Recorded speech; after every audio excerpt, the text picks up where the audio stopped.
শিবরাত্রির ব্রতকথা। শিবরাত্রির আগের দিন হবিষ্যান্ন বা নিরামিষ আহার করে রাতে বিছানায় না শুয়ে খড় বা কম্বলে শুতে হয়।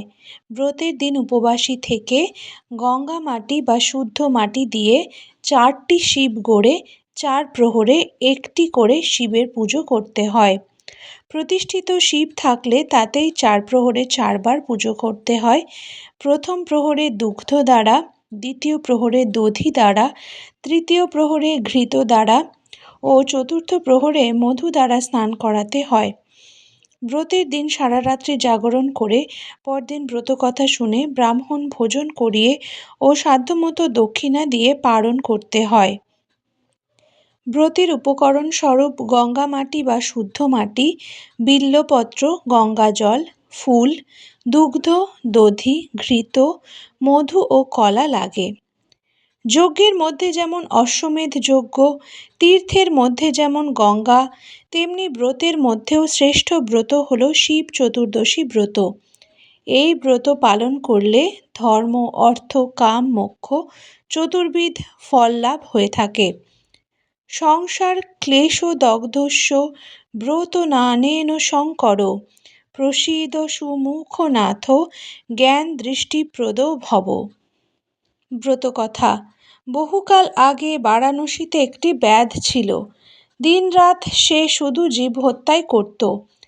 একদিন ব্যাধ শিকার করতে গিয়ে অনেক পশু পক্ষী মেরে সন্ধ্যা ঘনিয়ে আসতেই বাড়ির দিকে রওনা হলো।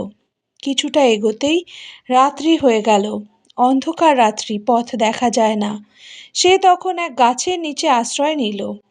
কিন্তু গভীর জঙ্গলে হিংস্র জন্তু জানোয়ারের ডাক শুনে সে ভয়ে একটা গাছে উঠে তার ডালে মাংসের ঝোলা বেঁধে সেই ডালেই বসে রইল। গাছটি ছিল বেলগাছ, গাছের নিচে ছিল শিবলিঙ্গ। ব্যাধ গাছের ডালে নড়ে বসতেই শিশির ভেজা একটি বেলপাতা খসে পড়ল সেই শিবলিঙ্গের মাথায়।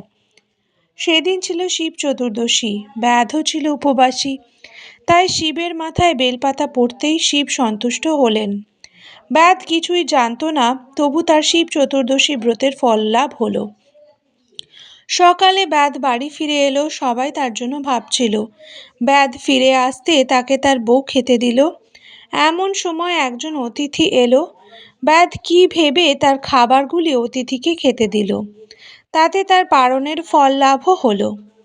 সকালে ব্যাধ বাড়ি ফিরে এলো, সবাই তার জন্য ভাবছিল।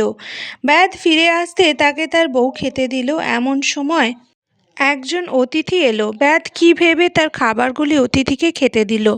তাতে তার পারণের ফলও লাভ হলো। কিছুদিন বাদে ব্যাধ অসুস্থ হয়ে মারা গেল। যমদূতরা তাকে নিয়ে যাওয়ার জন্য এলো। এমন সময় সেখানে শিবদূতরাও এলো। দুজনে যুদ্ধ বেঁধে গেল। যমদূতরা হেরে গেল। শিবদূতরা ব্যাধকে কৈলাসে নিয়ে এলো। যমদূতরাও তার পিছনে পিছনে ধাওয়া করলো।